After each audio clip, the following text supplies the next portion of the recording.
competition for properties is fierce. There are 9 viewings already lined up. He's looking for a quick deal and he wants cash. Dun, dun, dun. Morning, afternoon. Vanessa, Tiger Law. I thought, well, actually, my lovely junior solicitor thought it would be a really good idea to do a little guide to buying a first home. It seems to be a source of great stress and contention for people, and in fact my profession is responsible for a lot of that. You haven't ticked all the boxes. We seem to be stuck in the past when it comes to raising inquiries, reporting to clients, and actually it doesn't need to be this difficult. In the background, we're developing a new, mainly online upfront way of working with people who are selling their homes, so that the guys who are buying will experience a much quicker turnaround and they won't be waiting for their solicitors to do half of the homework I'm about to describe. So first of all, what do? Go house shopping. If you need a mortgage, you've probably, hopefully, already agreed something in principle, so you know what you can borrow and you know where your budget is. I'm not a house hunter. Find the right solicitor. You may find that when you go on comparison sites or you're speaking to agents, you're being pushed towards volume conveyancers who are or will tend to be the cheapest alternative around. That doesn't mean it's the best, probably far from it.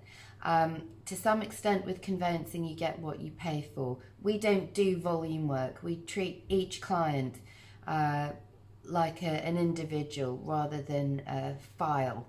And make sure that if you can, you've got recommendations so that the solicitor you instruct isn't someone you're going to need to chase constantly for information and pay every time you do chase. The estate agent, when your offer has been accepted, will produce something called a memorandum of sale. This is basically one sheet or so summary of details. Property gold. So the property, the price, the buyer, the seller, the buyer's solicitors, the seller's solicitors, and then we'll all get in touch. As soon as we've got this, we make contact with the seller's solicitor. We're not going to wait around on that, and we will ask for details of the title if available. But actually, we can go off and find a load of stuff on the land registry. So if we can't get our hands on the seller's information pack early doors, we can at least start to make quite good inroads on what we need to be telling you about the property. The seller's pack should include planning information, the EPC, original title documents, and anything that's relevant to the property. But as I say, we can do quite a lot of homework while we're waiting for that to come to us. There are then a number of searches which we can instruct on your behalf. The local authority will answer most of this. It could be environmental searches, chancel, which is a bit esoteric and we'll explain to you, water and drainage, local authority and highways if required. What this does is inform you about the local area, and you will want to know if there's planning for a road, you know, metres away from the front garden. Well, the way to do that is your local searches. House hunters' hopes are high. They can vary in how long they take to come back, and one of the ways we're hoping to improve the situation is when we're working with sellers, actually start putting this stuff together when your house goes on the market, so your buyers aren't waiting for this stuff to come back. You've got it on a plate for them. The way things are currently set up is that we need to request those as buyers, and to some extent we're subject to how long that will take, but we will be pushing for that to be as quick as possible. At that point, when we've got the search results back, we've had a look on the land registry, we've got a good feel, we can report to you then on the property, and if you've got a lender, we'll be reporting to the lender as well. And this is about you being in the know. We've heard about conveyancing solicitors who act like a post box and basically go, here's your information, you deal with it. So at this point, we will also have raised something called pre-contract inquiries with the seller's solicitors.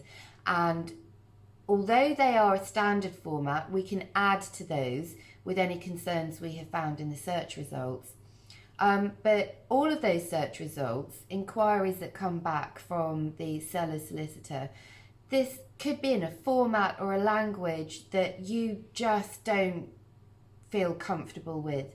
Well, isn't that where your legal advisor earns his or her money? You need to feel comfortable with what you're buying. You need to know about rights of way. You need to understand planning issues so that you can take a view.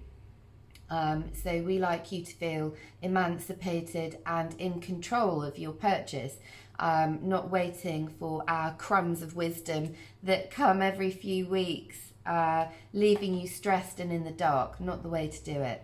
What happens then is, well, no one at this point is legally obliged to go ahead with the transaction, which is why those few weeks leading up to the exchange of contracts is so painful for everyone. You never know if your seller's going to get a better offer. The seller never knows if the buyer is going to pull out and has found a property they prefer. The first moment that you are contractually tied into this purchase is on exchange of contracts. This is why we're trying to speed up this whole process, so this limbo first section doesn't feel so long and drawn out and stressful. But the report, once done, once you're happy, you know what you're taking on, you know about any skeletons in the closet, we can even look at insurance products for any little problems that we come across. We go forward with exchange of contract. That contract will have a completion date in it, so that's the first time you really know when you can be booking your removals van and getting excited. When we get to completion, we'll have dealt with your mortgage lender. We'll have your mortgage in our client account so that when we get to the day of completion, we can tell the seller, yep, we've got it, we're ready to go, let's date everything up, and we'll send that money on. That's when we'll let the estate agent know completion has occurred and you can do your completion dance. We'll be doing one for you in the office.